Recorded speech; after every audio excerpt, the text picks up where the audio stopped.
வணக்கம் உறவுகளே, சற்று முன் கிடைக்கப்பெற்ற ஒரு மிக மிக முக்கியமான செய்தி ஒன்று வெளியாகி உள்ளது. வீடியோவை தொடர்ந்து முழுமையாக பாருங்கள். புதிய பார்வையாளர்கள் நமது சேனலுக்கு மறக்காம ஒரு சப்ஸ்கிரைப் மட்டும் பண்ணிருங்க.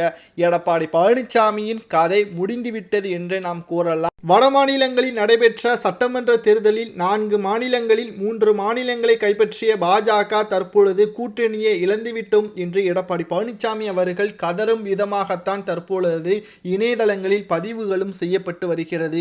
மேலும் முதலாவதாக தமிழகத்தில் இருந்து பாஜகவிற்கு வாழ்த்துக்களை கூறிய பன்னீர்செல்வத்தையும் தற்பொழுது டெல்லி உள்துறை அமைச்சர் அமித்ஷா அவர்கள் டெல்லிக்கு நாளை அழைத்திருப்பதும் குறிப்பிடத்தக்கது.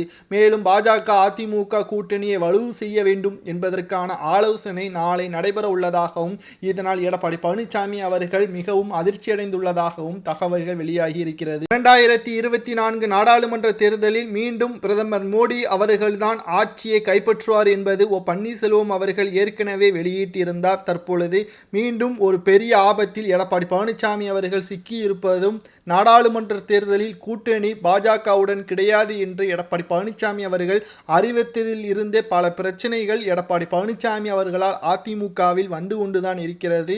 மேலும் சேலம் மற்றும் திருச்சி, மதுரை போன்ற தொகுதிகளில் எடப்பாடி பழனிசாமி அவர்களுக்கு எதிர்ப்புகள் அதிகமாக இருக்கும் நிலையில் சொந்த ஊரான எடப்பாடியிலேயே எடப்பாடி பழனிசாமி அவர்களுக்கு தற்பொழுது எதிர்ப்புகள் கிளம்பிவிட்டன.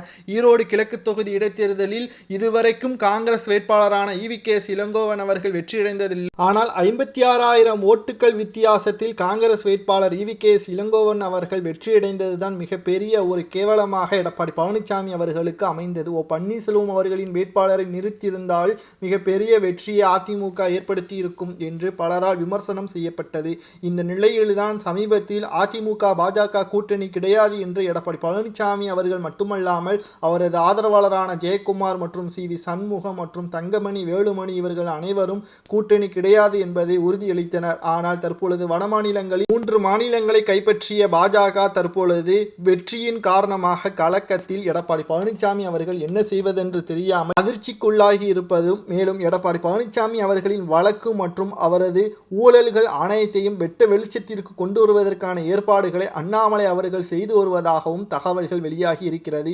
இன்னும் நாடாளுமன்ற தேர்தல் நடைபெற 5 மாதங்களே இருக்கும் நிலையில் அதற்கு முன்பாக எடப்பாடி பழனிசாமியின் கதையை முடித்துவிட வேண்டும் என்று நாளை டெல்லிக்கு செல்லும் பன்னீர்செல்வம் அவர்கள் உள்துறை அமைச்சராக இருக்கக்கூடிய அமித்ஷா அவர்களிடம் அனைத்து உண்மைகளையும் கூறிய பிறகு எடப்பாடி பழனிசாமி அவர்களை விரட்டியடித்தால் மட்டும்தான் மீண்டும் அதிமுகவை கைப்பற்ற முடியும், பாஜகவுடன் கூட்டணி வைக்க முடியும் என்ற அனைத்து தகவல்களையும் கூறிய பிறகு ஊழல் வழக்கிலும் கொடநாடு வழக்கிலும் எடப்பாடி பழனிசாமி அவர்கள் கைது செய்யப்படலாம். இல்லை என்றால் உயர்நீதிமன்றத்திலும் உச்சநீதிமன்றத்திலும் மேல்முறையீடு செய்த பன்னீர்செல்வம் அவர்களுக்கு சாதகமாக தீர்ப்பு வரலாம் என்ற தகவலும் தற்பொழுது வெளியாகி இருக்கிறது.